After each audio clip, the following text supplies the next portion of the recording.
Hello my dear student Chantu and Bantu, this is third video of D block elements। इससे पहले की video में हमने general characters के बारे में बात कर चुके हैं हम, और उसके बाद इलेक्ट्रॉन कॉन्फ़िगरेशन के बारे में और जनरल इलेक्ट्रॉन कॉन्फ़िगरेशन के बारे में बात कर चुके हैं हम। आज हम यहाँ पर कुछ और बातें, कुछ बहुत इंपॉर्टेंट बातें और डिस्कस करने वाले इस वीडियो में। I hope you will understood our all points and videos.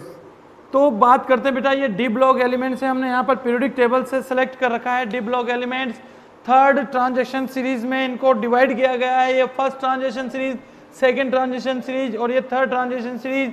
आजकल ये फोर्थ नंबर वाली है, इस पर भी थोड़ा सा हमें ध्यान देना पड़ेगा।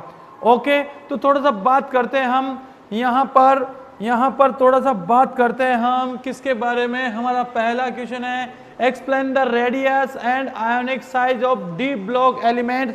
पहला ही एक जनरल कैरेक्टर आ जाता है, radius and ionic size of D block elements. क्या है? Explain the radius, atomic radius and ionic radius of D block elements, इनके बारे में हम बात करने वाले हैं। उससे पहले हम कल, इससे पिछले वाली जो वीडियो था, उस वीडियो में हमने बात किया था कि इसका जनरल इलेक्ट्रॉन कॉन्फ़िगरेशन वगैरह जो है वो क्या होता है। एक बात और बहुत ध्यान रखना बेटा कि यहाँ पर दो जगह पर एक्सेप्शन आ जाते हैं, दो जगह पर बहुत इंपॉर्टेंट क्वेश्चन आ जाते हैं जो आपको हर समय याद रखना है।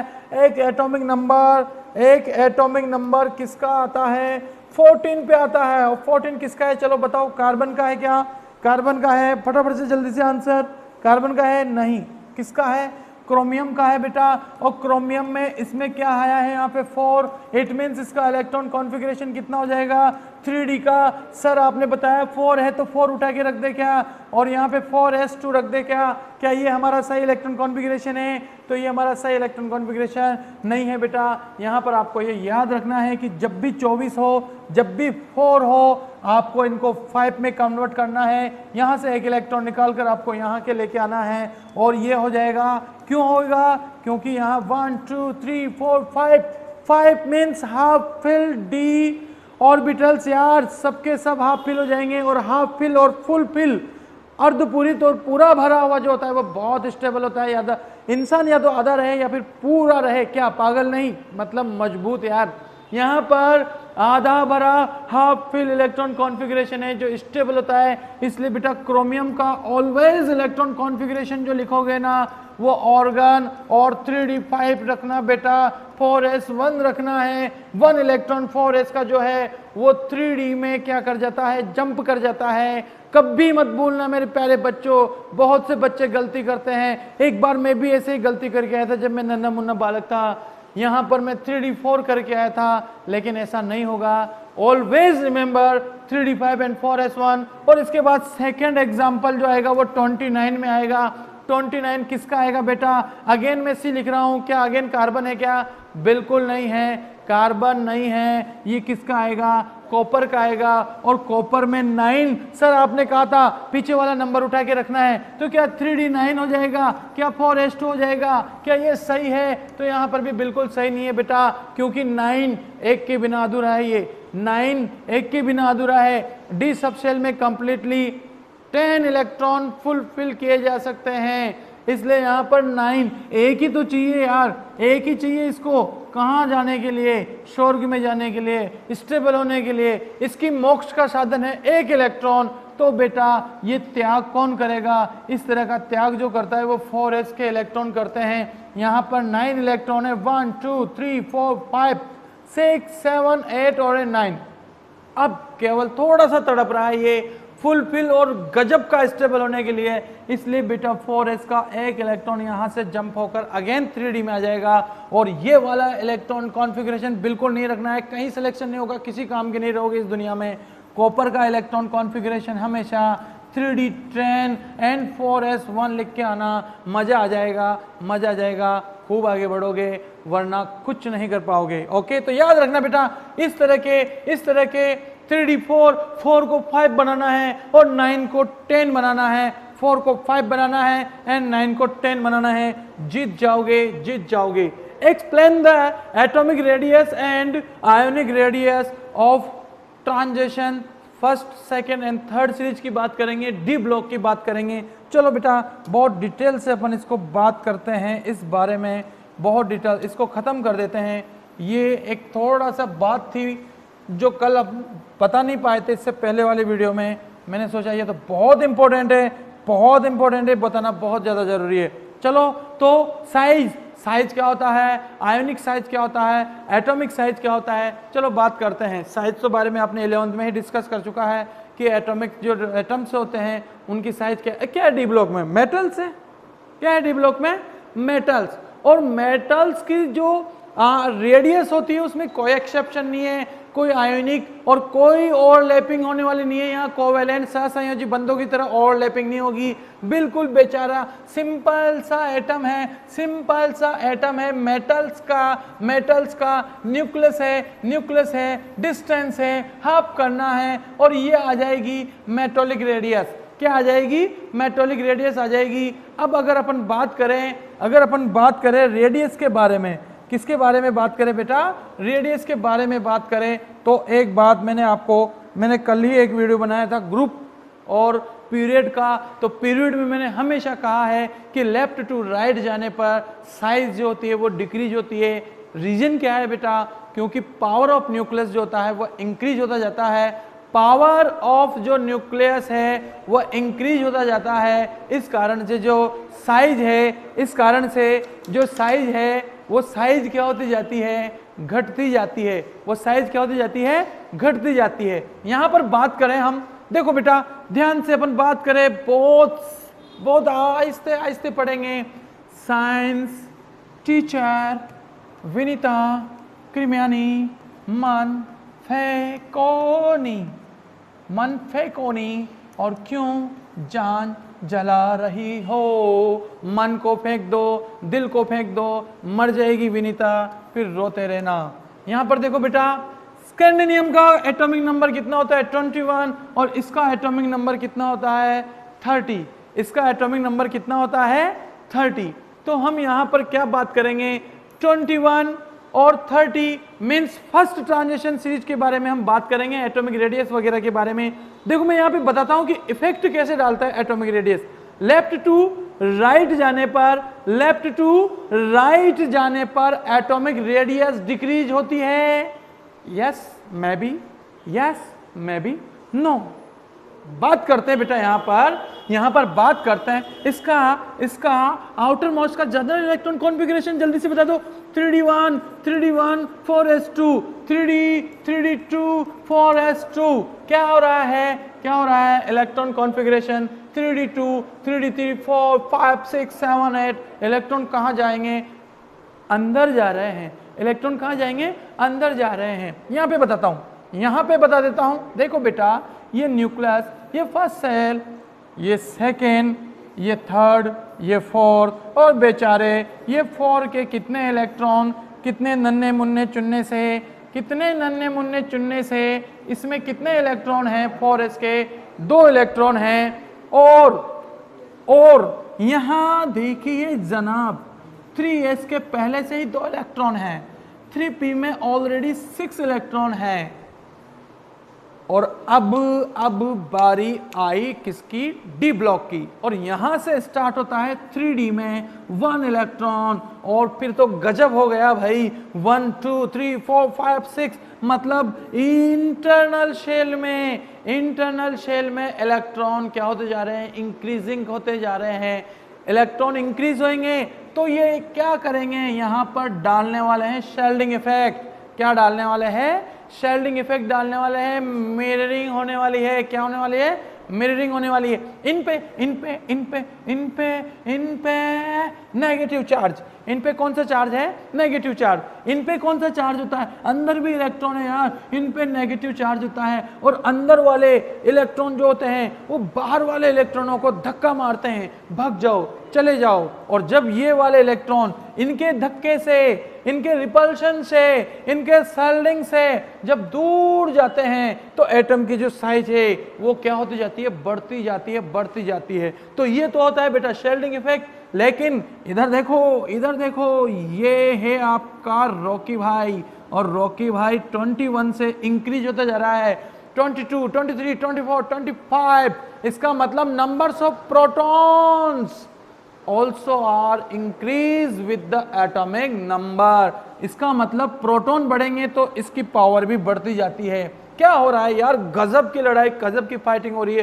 अंदर इलेक्ट्रॉन बढ़ रहे हैं, ये कह रहे हैं हम धक्का मार के इनको दूर कर देंगे, हम एटम की साइज को बड़ा कर देंगे। न्यूक्लियस कह रहा है कहाँ जा रहा है 4s के दोनों इलेक्ट्रॉनों, हम आपको खींच के जबरदस्त छोटा कर देंगे। ओके, यहाँ चलते हैं। ये है आपकी फर्स्ट ट्रांजिशन सीरीज। ये क्या है, ये क्या है, ये क्या है, फर्स्ट ट्रांजिशन सीरीज। यहाँ देखो बेटा, यहाँ पर यहाँ से यहाँ तक D1, D1, D2, D3, अरे नन्हे मुन्ने हैं, कौन गिनता है इस जमाने में 1 और 2 और 3 की भीड़ को? क्या कभी भीड़ कहते हैं इनको? 1, 2, 3 को भीड़ नहीं कहते हैं। इनकी कोई बेचारों की औकात नहीं है यार, इनका कोई ज़्यादा इफेक्ट है ही नहीं। 3D1, 3D2 and 3D3, 3D4। इसका मतलब यहाँ पर न्यूक्लियस पावरफुल होगा और इंटरनल जो इलेक्ट्रॉन है, जो डी में 1, 2, 4 के इलेक्ट्रॉन है, वो उतना ज़्यादा आउटर शेल के इलेक्ट्रॉनों को रिपल नहीं कर पाएंगे। It means here Z effective means effective nuclear charge is greater than of Sheldon effect।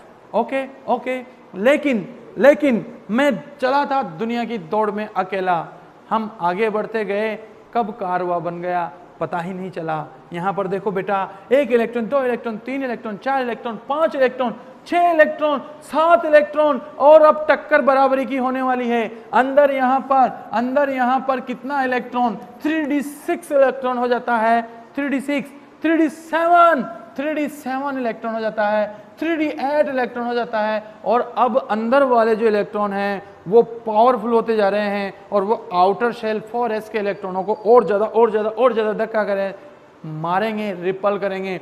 Nucleus बेबस हो जाता है यहाँ पर, और अंदर धक्का मारने वाले इलेक्ट्रॉनों की जो काउंटिंग है वो बढ़ जाती है। इसलिए बेटा इन जगह पर फेकोनी, यहाँ पर Z इफेक्टिव और शेल्डिंग इफेक्ट जो है वह इक्वल हो जाता है। यहाँ Z effective is greater than है, इसका मतलब साइज, एटॉमिक साइज क्या होती जाएगी? डिक्रीज होती जाएगी। एटॉमिक साइज डिक्रीज हो रही है। यहाँ पर दोनों बराबर हो गए, दोनों तरफ की जो सेना है वो बराबर हो जाती है, और जब दोनों तरफ की सेनाएं बराबर हो जाएगी तो इनका जो साइज है बेटा वो भी लगभग क्या हो जाएगा? बराबर हो जाएगा। इसके बाद तो फिर देखो किस तरह से बाजी पलट जाती है। यहाँ पर Z इफेक्टिव मतलब इंटरनल इलेक्ट्रॉन, यहाँ पर इंटरनल इलेक्ट्रॉन जो है वो बढ़ते जा रहे हैं, और 9 और यहाँ पर 10, और इलेक्ट्रॉनों की काउंटिंग बढ़ने पर जो शेल्डिंग इफेक्ट है वो शेल्डिंग इफेक्ट बहुत ज़्यादा हो जाता है। इस कारण बेटा न्यूक्लियस यहाँ बहुत बेबस और लाचार हो जाता है, और यहाँ से साइज का बढ़ना स्टार्ट हो जाता है। आप समझ गए होंगे कि यहाँ से यहाँ तक क्या हो रहा है? Z effective is greater than है, शेल्डिंग इफेक्ट के साइज डिक्रीज होती जाएगी। यहाँ पर टक्कर थोड़ी बराबरी की होने वाली है, इसलिए बेटा साइज जो है वो अप्रॉक्सीमेटली इक्वल रहेगी, लेकिन उसके बाद इंटरनल इलेक्ट्रॉन जो है वो बढ़ते ही जा रहे हैं। इसका मतलब यहाँ पर साइज जो भी है वो बढ़ जाएगी, क्योंकि रिपल्शन बढ़ जाएगा, इंटरनल इलेक्ट्रॉनों का रिपल्शन बढ़ जाएगा। और इनका जो कर्व आता है बेटा, वो जो कर्व आता है ये यहाँ पर हम देखते हैं साइज, एटॉमिक साइज और आयोनिक साइज एक ही बात है यार। और ये आपके एटॉमिक क्या हो जाएंगे? नंबर हो जाएंगे, घटा, और यहाँ से ये थोड़ा सा वापस बढ़ने लग जाता है। ये आपका स्कैंडियम है और ये आपका जिंक है। तो इस तरह का हमें कर्व प्राप्त होता है। चलो कुछ डेटा देखते हैं, एकदम कंफर्म डेटा देखते हैं। कंफर्म डेटा के लिए हम चलते हैं नेक्स्ट पेज पे। This is atomic size in picometre. This is atomic size. देखो बेटा यहाँ पर स्कैंडियम की पिकोमीटर में साइज कितनी है 162, 162, 147, 134, घट रहा है। अरे यहां आते आते 26, 25, 24 लगभग बराबर है, लगभग कॉपर लगभग बराबर है। लेकिन जिंक में क्या हो जाता है, जिंक में क्या हो जाता है 30, जिंक 30 में 3d10 and 4s2 completely 3d10 means internal electron बहुत ज्यादा हो गए यार, बहुत ज्यादा हो गए और ये बहुत ज्यादा रिपल करते हैं। देखो बेटा यहाँ पर 138 मतलब 124 से डायरेक्ट 138, इसका मतलब यहाँ पर एटॉमिक साइज जो होती है वो जिंक की जो है वो ज्यादा हो जाती है और लगभग सभी में ऐसा होगा। यहाँ पर आप देख सकते हो अप टू डाउन, ये कौन सा पीरियड है n इक्वल टू 4, ये कौन सा पीरियड है n इक्वल टू 4, ये कौन सा है n इक्वल टू 5 और ये कौन सा है n इक्वल टू 6। और आपको पता होना चाहिए यहाँ पर आ जाते हैं बड़े बड़े से एक्सेप्शन किस तरह का, मैं आपको डिटेल से बात करता हूँ। एक्सेप्शन किस तरह का, देखो यहाँ पर ये फर्स्ट ट्रांजिशन सीरीज है, लेफ्ट टू राइट जाएंगे साइज डिक्रीज होती है, लास्ट तक जाते जाते जो है वो साइज थोड़ी सी इंक्रीज होने लग जाती है। बट हियर ऊपर से नीचे जाने पर क्या हो रहा है, देखो यहाँ पर स्कैंडिनियम, इसका एटॉमिक नंबर कितना होता है 21 और इसका एटॉमिक नंबर कितना होता है 39। डिफरेंस कितने का आया, डिफरेंस यहाँ से यहाँ तक डिफरेंस कितने का आएगा 18 का डिफरेंस आएगा। ओके यहाँ से यहाँ 18 का डिफरेंस आएगा। बट द शेल बढ़ जाती है, शेल का मतलब कक्षा बढ़ जाती है, इसलिए यहाँ से यहाँ पर जाने पर जो साइज है वो थोड़ी सी बढ़ जाती है, यहाँ देखो केमिस्ट्री का एक बड़ा एक्सेप्शन आता है इस जगह पर ये कौन सा, ये थर्ड ग्रुप है बेटा, थर्ड ग्रुप है। और ये कौन सा ग्रुप है, ये फोर्थ ग्रुप है। आप ध्यान से समझिए, हम हर चीज को क्लियर करेंगे बहुत अच्छे से। यहां से यहां जो होने वाला है वो यहां से यहां नहीं होगा, इतना सा डिस्टेंस है लेकिन गड़बड़ कहीं ज्यादा होगा।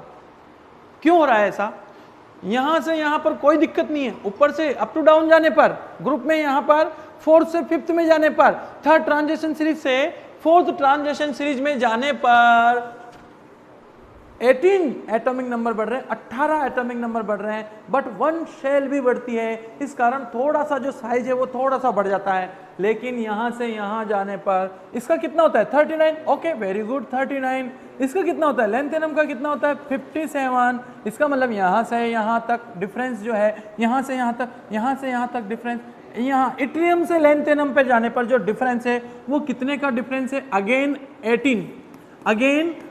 18 का डिफरेंस है और वन शेल बढ़ जाता है। इसका मतलब ये देखो यहाँ पर इसका पिकोमीटर में साइज कितना है 180 और इसका पिकोमीटर में साइज कितना है 187। इसका मतलब यहाँ तो बड़ा, लेकिन बेटा जर्कोनियम से जैसे अपन होपनियम पे जाएंगे, जर्कोनियम से जैसे अपन होपनियम पर जाएंगे तो होपनियम पर जाने पर साइज क्या होता जा रहा है, घटता जा रहा है। साइज क्या होता जा रहा है, घटता जा रहा है। ओके क्यों हुआ ऐसा, चलो बताओ फटाफट से बता दो साइज क्यों घटा। बेटा लेंथेनम के बाद 14 एलिमेंट्स यहां न रख करके कहां रखे गए हैं, एफ ब्लॉक में रखे गए हैं। यहां न रखकर कहां रखे हैं, एफ ब्लॉक में रखे हैं। ओके क्योंकि अरे उनका मैटर अलग है यार, वो कुछ अलग प्रॉपर्टी बिहेव कर रहे थे। Electron F, last electron F sub shell में जा रहा था, इसलिए उनको अलग हटाओ 14 इलेक्ट्रॉन 14 इलेक्ट्रॉन। उसके बाद यहां पर इसका एटॉमिक नंबर कितना है 72, 39 और जर्कोनियम का एटॉमिक नंबर कितना है 40 और 40 से लेकर अपन 72 पे जाएंगे। बाप रे इतना भयंकर डिफरेंस, कितना डिफरेंस है भाई, कितना डिफरेंस है। यहाँ देखो 40 और यहाँ पे कितना है 72। इट्रियम और लेंथेनम में डिफरेंस कितना है, ओनली 18 का। वन शेल इंक्रीज हुआ है इसलिए साइज बढ़ेगा, लेकिन यहां से यहां जाने पर एटॉमिक नंबर में कितने की ग्रोथ हो जाती है, एटॉमिक नंबर में कितने की ग्रोथ हो जाती है, completely 32 atomic number means the numbers of protons कितने इंक्रीज हो गए 32। और एक कितना भयंकर कितना पावरफुल न्यूक्लियस हो गया भाई, कितना पावरफुल न्यूक्लियस हो गया। तो यहां से यहां जाने पर ओनली वन शेल बड़ी है, लेकिन the numbers of proton in nucleus are increase 32 बढ़ गया। ओके कितना बढ़ गया 32, जो बहुत ज्यादा होता है। इसलिए बेटा यहाँ जेड इफेक्टिव इतना ज्यादा हो जाता है, यहाँ पर इतना ज्यादा कॉन्ट्रैक्शन हो जाता है, इतना ज्यादा कंजस्टेड हो जाता है एटम कि साइज बढ़ती नहीं है, साइज घट जाती है, क्योंकि न्यूक्लियस बहुत ज्यादा पावरफुल है, न्यूक्लियस बहुत ज्यादा पावरफुल है। और इन सभी में फिर वही चलेगा, इन सभी में वही चलेगा। आई थिंक आपको ये शानदार से अच्छे से समझ में आ गया होगा एटॉमिक साइज, और यही लगभग इनकी जो है वो आयोनिक साइज रहेगी। एक बात और ध्यान रखना कि आयोनिक साइज में जैसे स्कैंडिनियम जो होता है, स्कैंडिनियम +3 ही ऑक्सीडेशन स्टेट शो करता है। और एक बात और याद रखना कि ऑक्सीडेशन स्टेट के बढ़ने से +3 +4 +5 आयोनिक साइज जो होती है वो डिक्रीज होती है। आयोनिक साइज क्या होती है? डिक्रीज होती है। ओके, वरना लेफ्ट टू राइट जाने पर ऑलवेज जो आयोनिक साइज भी है वो भी क्या होएगी बेटा? कम होएगी। लेकिन अगर कुछ वेरिएबल ऑक्सीडेशन स्टेट जैसे स्कैंडिनियम जो है वो +3 शो करता है तो इसका एटॉमिक साइज जो है वो थोड़ा सा कम हो जाएगा। बाकी नॉर्मली अगर हम इसकी common electron configuration it means +2 की अगर बात करें तो इधर से इधर जाने पर जो साइज है वो घटता जाता है। ओके, तो मैं समझता हूं कि आपको आयोनिक साइज और एटॉमिक साइज के बारे में अच्छी सी नॉलेज हो गई होगी। इससे रिलेटेड क्वेश्चन अपन बहुत सारे क्वेश्चन लेके आएंगे, कोई क्वेश्चन छोड़ने वाले नहीं है, बहुत सारे क्वेश्चन लेके आएंगे। चलो नेक्स्ट टॉपिक की ओर चलते हैं। नेक्स्ट टॉपिक क्या आ गया भाई हमारा? वाव, आयोनाइजेशन एंथैल्पीज। क्या लेके आए हम? आयोनाइजेशन एंथैल्पी लेके आए। क्या होता है? IP, very good. आईपी क्या होता है? ये तो बहुत अच्छा। आईपी, आप हमें एनर्जी दे दीजिए। एटम क्या कहता है? आप हमें एनर्जी दीजिए, हम आपको इलेक्ट्रॉन देंगे। आप हमें एनर्जी दीजिए, हम आपको इलेक्ट्रॉन देंगे। इट मीन्स कोई भी गैसियस आइसोलेटेड जो एटम होता है, कोई भी गैसियस आइसोलेटेड जो एटम होता है उसकी रूट स्टेट ग्राउंड स्टेट से इलेक्ट्रॉन को न्यूक्लियस की पावर से, न्यूक्लियस की जो कैचिंग पावर है उससे क्या कराना है? फ्री कराना है। और कहीं भी जाओ तुम आजाद हो। 1947 मनाना है इलेक्ट्रॉन को। क्या मनाना है? 1947 मनाना है। तो क्या चाहिए? एनर्जी चाहिए। तो amount of energy required for free electron to catching power of nucleus is known ionisation enthalpy. तो यहां पर इलेक्ट्रॉन को न्यूक्लियस की इससे फ्री कराने के लिए जो एनर्जी दी जाती है, उस एंथैल्पी की जो अमाउंट होती है उसे अपन आईपी कहते हैं। यहाँ हम 11th के टॉपिक जो है उसको डिस्कस नहीं करेंगे। अगर आपको आईपी के बारे में और ज़्यादा पढ़ना है तो हमारे दूसरे वीडियोस में जाइए, वहाँ हमने इसको डिटेल से पढ़ा रखा है। ओके, हम बात करते हैं डी ब्लॉक एलिमेंट्स के आईपी के बारे में। डी ब्लॉक एलिमेंट्स के आईपी के बारे में इससे पहले हमने एटॉमिक रेडियस के बारे में बात की थी। हम यहाँ पर बात करते हैं आईपी के बारे में। देखो यहाँ पर ये रहा आपका साइंस, ये रहा टीचर, ये रहा विनीता, क्रिमियानी, मन, फे, को, नी, क्यों, जान, मन फेंक दिया, मर गई क्रिमियानी। ओके, यहाँ पे देखिए ध्यान से, हमने क्या कहा कि इधर से इधर जाने पर, यहाँ से यहाँ जाने पर साइज क्या हो रही है? यहाँ से यहाँ जाने पर साइज क्या हो रही है? डिक्रीज हो रही है। साइज डिक्रीज होने पर जेड इफेक्टिव बढ़ेगा। ये तो लल्लू चीजें है यार, हमने 11 में खूब पढ़ा इनको। इधर से इधर जाएंगे, साइज घटेगा, वो बढ़ेगा, आईपी घटेगा, ये बढ़ेगा, EN, VN, जेड इफेक्टिव बढ़ेगा। और जेड इफेक्टिव बढ़ेगा तो आयोनाइजेशन पोटेंशियल जो है, जो एनर्जी है वो भी बढ़ेगा। क्योंकि जेड इफेक्टिव बढ़ने का मतलब क्या है? जेड इफेक्टिव का मतलब क्या है? न्यूक्लियस जो है ना वो आउटर मोस्ट शेल के इलेक्ट्रॉन पर क्या होता जा रहा है? हैवी होता जा रहा है। इसलिए हैवी होता जाएगा तो इलेक्ट्रॉन को फ्री कराने के लिए अपन को ज़्यादा एनर्जी देनी पड़ेगी। तो आईपी के जो वैल्यू होते हैं वो कंटिन्यूसली क्या होते हैं बेटा? इंक्रीज होते हैं। कंटिन्यूसली क्या होते हैं? इंक्रीज होते हैं। Okay, increase. कुछ बीच में थोड़ा सा वेरिएशन देखने को मिलेगा, लेकिन यहाँ पर जाते बहुत ज़्यादा आईपी होता है बेटा। जिंक क्यों होता है? अरे मैं कह रहा हूँ आपसे, अगर आपको डी ब्लॉक में सारे डाउट अगर क्लियर करने हैं तो आपको उसके इलेक्ट्रॉन कॉन्फ़िगरेशन, उसके EG और T2G ऑर्बिटल्स, उसके डी सबशेल के जो ऑर्बिटल्स हैं उनको बड़े ध्यान से एक बार शक्तिमान की नज़र से देखिए उनको। और जब आप उस नज़र से देखोगे तो कई सारे क्वेश्चन जो है वो वैसे ही बाहर आ जाएंगे। ओके, तो जिंक का आईपी बहुत ज़्यादा होता है यार। यहाँ पे देखिए 3D10 and 4s2 electron, 3D10 और 4s2 electron. It means fulfil. सब सो रहे हैं। सो गया ये जहां सो गया। तुम सोओगे बेटा तो सिलेक्शन कभी नहीं होएगा, कभी तुम्हारे अच्छी परसेंटेज नहीं बनेगी। ध्यान रखना, पढ़ाई करते रहना है, रातों में जागना है केवल पढ़ाई करने के लिए, मोबाइल चलाने के लिए बिल्कुल भी नहीं। 1.5 GB 2 GB MGB अपन को ख़त्म करने के लिए जिंदा नहीं हम, हमें पढ़ाई करनी है रात को जाग जाग के 2-2 बजे तक जाग के, और अच्छे से ढंग से पढ़ाई करनी है। यहाँ पर देखिए आप आंसर दे पा रहे हो क्या? मैंने जो क्वेश्चन पूछा आप आंसर दे पा रहे हो?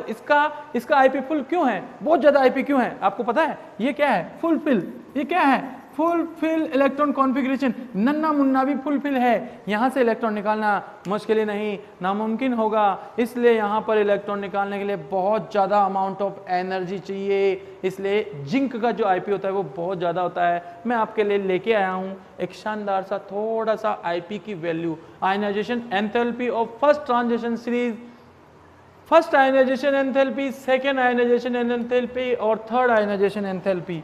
ये थर्ड है, ये सेकंड है, ये फर्स्ट है। इन सब के बारे में डिस्कस करते हैं, क्वेश्चन करते हैं। ओके, यहाँ देखिए साइंस की चविंता के मेरे मन फेंको नहीं, क्यों जान जलाती हो यार।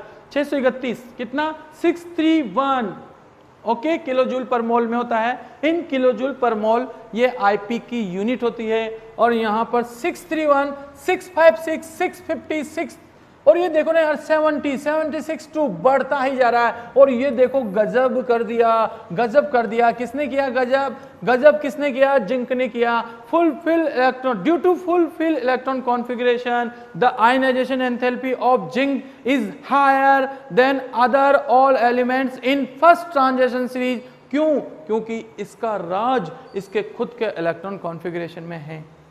अब आपको समझ में आ गया होगा कि जिंक का जो आईपी होता है वो ज्यादा क्यों होता है। कई बार एक क्वेश्चन आ जाता है, एक छोटा सा, एक नन्ना मुन्ना, एक चुन्ना चुन्ना सा क्वेश्चन मैं आपको कर देता हूँ। कॉपर को देखिए बेटा, कॉपर को देखिए क्या होता है। कॉपर क्या होता है? 3D10 हो गया, हो गया, हो गया, हो गया। 4s1 हो गया। आउटर शेल में कितना इलेक्ट्रॉन है? 1 इलेक्ट्रॉन है। आईपी कितना देना पड़ेगा? 1 इलेक्ट्रॉन है ना। अरे ले जाओ इसको यार, क्या करेंगे हम इसे 1 इलेक्ट्रॉन को? तो आईपी है कम, लेकिन उसके बाद जैसे Cu+1 बनेगा तो यहाँ पर क्या बन जाएगा? ओहो 3D10 इलेक्ट्रॉन कॉन्फ़िगरेशन है। अब इसमें से इलेक्ट्रॉन निकालने के लिए अपन को बहुत ज़्यादा एनर्जी चाहिए। इसका मतलब इसका जो आईपी सेकंड होगा वो ज़्यादा होगा। आईपी सेकंड ज़्यादा होगा, आईपी फर्स्ट क्या होगा? कम होगा। इसी के पास इसी की भाई की बात करें हम, 3D10 और क्या 4s2 होता है। जिंक का इलेक्ट्रॉन कॉन्फ़िगरेशन फुलफिल है ना यार, शानदार है। अब इसमें से इलेक्ट्रॉन निकालने के लिए, पहला इलेक्ट्रॉन निकालने के लिए हमें बहुत कड़ी तपस्या करनी पड़ेगी, बहुत ज़्यादा एनर्जी देनी पड़ेगी, तब जाके इसमें से 1 इलेक्ट्रॉन निकलेगा। और जब जिंक +1 बन गया तो मुंह बिगाड़ के बैठ गया, सत्यानाश कर दिया, मेरी सारी तपस्या को भंग कर दिया। क्यों? क्योंकि मैं फुलफिल स्टेबल बैठा था, हिमालय की कंदराओं में मैं तपस्या कर रहा था। किसने मेरे इस बने बनाए इलेक्ट्रॉन कॉन्फ़िगरेशन को बिगाड़ के रख दिया? Zn+1 किसने बना दिया? मैं छोड़ूंगा नहीं उसे श्राप दूंगा। और ये 4s1, अब मैं इसका क्या करूंगा? आउटर शेल में जो 1 इलेक्ट्रॉन है मैं इसका क्या करूंगा? इसको भी ले जाइए आप, हंसी खुशी दे देगा। और बेटा ये किस में कन्वर्ट हो जाएगा? Zn+2 में। और इसका जो आईपी सेकंड है, उस आईपी सेकंड की जो वैल्यू है वो कम हो जाएगी यार। जल्दी बोलना पड़ता है भाई। क्यों बोलना पड़ता है? क्योंकि समय कम है और नॉलेज को ज़्यादा गेन करना है। इसलिए जल्दी जल्दी बट आहिस्ता आहिस्ता हौले हौले से हर चीज़ को क्लियर करते हुए पढ़ाना पड़ता है। ओके तो बेटा आज हमने atomic radius, ionic radius, IP और कुछ एक्सेप्शन जो है इलेक्ट्रॉन कॉन्फ़िगरेशन के, उनके बारे में हमने स्टडी किया है। I hope you will enjoy our YouTube video. बेटा ये शुरुआत से हमारी वीडियो है वो जो चल रही है, इसके बाद हम कंप्लीटली फुल लेसन जो है डी ब्लॉक एफ ब्लॉक के वीडियो लेके आएंगे। इसके बाद कोऑर्डिनेशन कंपाउंड की वीडियो लेके आएंगे, 11th के अलग से वीडियो लेके आएंगे। बने रहिए हमारे इस प्यारे से खूबसूरत से यूट्यूब चैनल केमिस्ट्री पाठशाला। तब तक के लिए बाय बाय, एंजॉय।